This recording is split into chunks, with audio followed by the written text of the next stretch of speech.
Oh yeah, I love that. That was great. People love that shit. You guys moan when I've become friends with Frank Warren and all that kind of stuff. It's like, oh, we got no beef anymore. So I guess you're going to get beef, and maybe it's good for him as well, because in boxing he's still got a lot of convincing to do of the boxing fan base. Because I think at the moment they're trying to manipulate a boxing fan base by feeding you basically a narrative that's actually completely false, which is. And I feel bad for Callum Walsh because I think he's a really nice kid and a good fighter. But for Max Kellerman to sit there and tell you that this is actually like watching Roy Jones Jr. and to tell you that Charles Martin is actually, this is what the heavyweight division really needs right now. And to say that I have no vision and you are doing shows in your garage with 120 people in a ring that looks like it was used for a club show the night before, and you're going to just create a fake belt. What's that? That's vision, is it? That's not really vision. That's just control, because you don't want to be... Now, when he talks about part of the problem, he can't work in the problem because he's not used to that. He's not used to, people questioning whether he's the best or not, or if his show's better than that guy's shows, because in UFC, it's just a situation where it's just them, and they're the best, and it's always the best. The big problem he's going to have, and I'm telling you now, UFC fighters are going to lose their mind when they start hearing the offers that Zuffa are making to fighters. Massively inflated purses that are 5, 10, 20 times more than UFC fighters that are selling out arenas and doing 20 times the viewership of that said fighter. So listen, everyone's got their problems, and it's not going to be easy for us. We're going to win some, we're going to lose some, but we're in it, and if this is how it's going to be, then this is the battle that we're in, and we're up for it. Shows like Saturday night are exactly what we're all about. It's actually great timing for us to do Wood Warrington and Nunes Navarrete. Two sides of the Atlantic, two sellout shows, two big audiences. So, if he wants to see a little bit of vision, he should tune in and learn a thing or two. And I've got, I don't do private tutorials, but if he needs some, I'm happy to fly to Vegas at any time for a decent fee and just explain to him how it works. Eddie, you've spoke a lot about the Zuffa, the actual standard of the show so far. When you look at Zuffa compared to Box on the BBC right now, what do you see as more of like a threat right now? Zuffa or... What's the better product, a Boxer show or a Zuffa show right now? Look, Zuffa are a threat. They're extremely powerful, extremely smart, and they've got a lot of money. With all due respect to Boxer, who I think are doing really well, by the way. I mean, they're up against it. They're not a threat. They've never been a threat to me. I can't take that threat seriously, right? We've just done a 5-year deal that gives us a minimum of 30 shows a year. We're going to do 40 shows a year. It's 200 shows globally. The only people that are going to be a threat to us are serious players. And Zuffa, despite all this banter, they're serious players. They'll take some of our fighters, we'll take some of their fighters. Dana White will come out and spin you a narrative, I'll spin you a narrative, we'll have back and forths. But the reality is without a long-term TV deal, any promoter is fucked. We've got it. So we're in a good place. They've got their TV deal with that Paramount, they'll be fine. They're going to get better and they're going to get stronger. But yes, Zuffa are a threat to me. Boxer are not, but they are in the market. So I'm not just arrogant enough to say, but I watch everything and I know what I'm up against. But yes, Zuffa by far a bigger threat. Ed, what's the latest on Conor Benn? Obviously, we've got Barrios Garcia this week. Yeah. Rolly Romero is an option. What is the path for Conor Benn at this moment in time? Any smoke from him. What Conor Benn wants is the most amount of money. That's the most important thing. And if we can get a shot at the world title, it would be fantastic. But I'm excited to see Garcia against Barrios. I've no idea what's going to happen.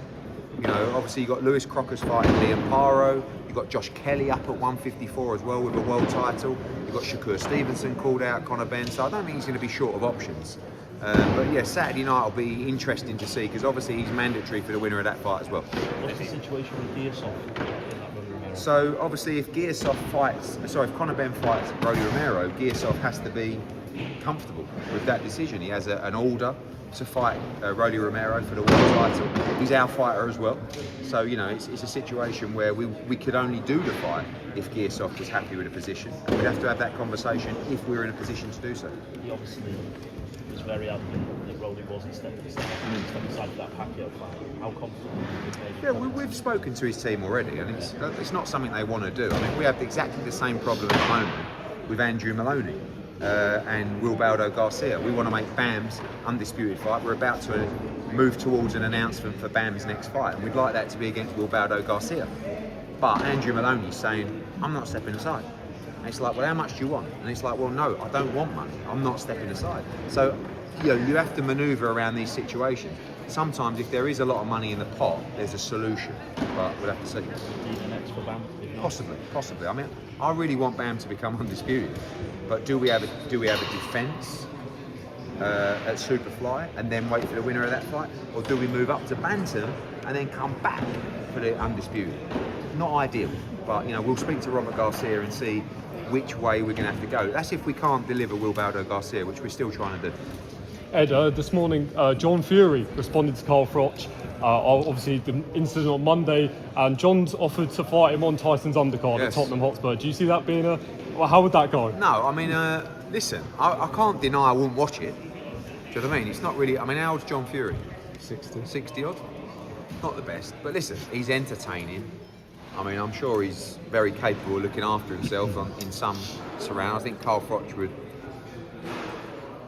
be careful of my words with John and I. Do you know what I mean? Carl Froch, might be coming for you. Carl Froch would be the favourite, but yeah, I at the end of the day, anything that gets people talking and gives people an opinion, I get. It's not really the boxing world, so I'll leave that to others. But yeah, I wouldn't want to fight Carl Froch. Sky are obviously back in the mix now with MVP. Was it always the zone with Matchroom? Okay, we have 12 in the US. We have obviously the shows in the Middle East. We have Monaco. We have Turkey incoming. We have Belgium incoming, and that's really our plan. So, on reflection, and we made the move to DAZN when it was really, really hard. No one really knew about the product. No one knew about the brand. Everyone was trying to tell us that it was a joke, tell fighters a joke. Now we're in a position where the brand's really strong, subscriber numbers are fantastic, all fighters and promoters want to be on the platform. So now's the time to really double down on what we've built and where we are. And we're very pleased, like I said, without a broadcast contract, you're in a really weak position. So now we can go out and talk to our fighters. Now fighters will know that everything we say, as always, we deliver them. And we've got that future set for them.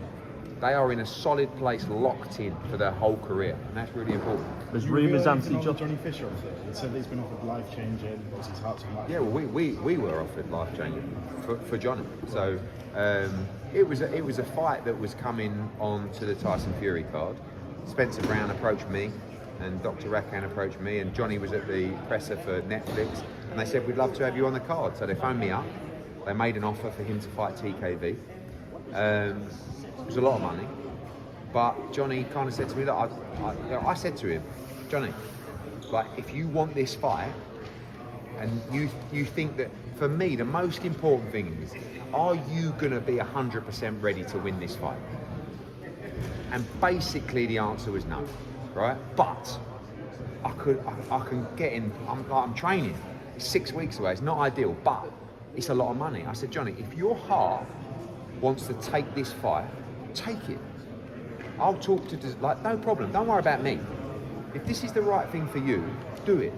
He said, well, look, I'd rather, me and you have got a plan and DAZN. I said, then do that. But if you've got any doubt in your head about this fight, don't sell yourself out for a couple of $100,000 extra in a fight that you're not ready for. Because if you lose to TKV, the plan that we have together is really not in full flow. So it wasn't really I saw his interview. It wasn't really a leaving Matchroom thing. It was fine. He was fine to do that, and I would have told him to do it. But the moment he says, "I just don't know whether I'll be quite ready," that for me is the moment you just don't do it. If he would have turned around to me and said, "I'm sorry, I don't want to take this money," I'll go for it, mate. No problem. But I believe Johnny's going to improve a lot. I believe working with Tony Sims, he's actually going to get better and better. So you have to give yourself every chance in life to be the best you can be. So you have to play the long game a little bit. Now, if you just want to cash out and get the money, I'll never blame you for that. If we all talk and have that conversation. But Johnny Fisher's a young man with ability and potential, and I think he's made the right decision. Eddie, we obviously had the Fury press conference a couple of days ago. Some people think it's maybe a little bit ambitious that he's fighting back in the stadium, been out of the ring for over a year, lost his last 2 fights. How confident are you that fight still does 60,000? Yeah, it's always a tough sell, and I think some people look at British boxing and they just presume that you can sell out a stadium at any time. But Tyson Fury's a big name, and it's a decent fight. But you know, you got Wilder Chisora coming up. That's at the O2. I think that will sell out. That's what a week before, is it, or 1 week before? All of a sudden, you're taking 17,000 fans that would normally be going to another fight there, and then you know you're just not in April or May. You're just not going to get people. You know, is it Fabio Wardley's fighting Dubois in Manchester? You're going to probably get 20,000 going to that fight as well. There's only so many people that are prepared to buy tickets for a boxing event within a period of time. So yeah, it's not easy. But look, Tyson's a big name. It's Netflix, and you know, I'm sure they'll have a good crowd there. Look forward to Anthony Joshua, obviously in the summer.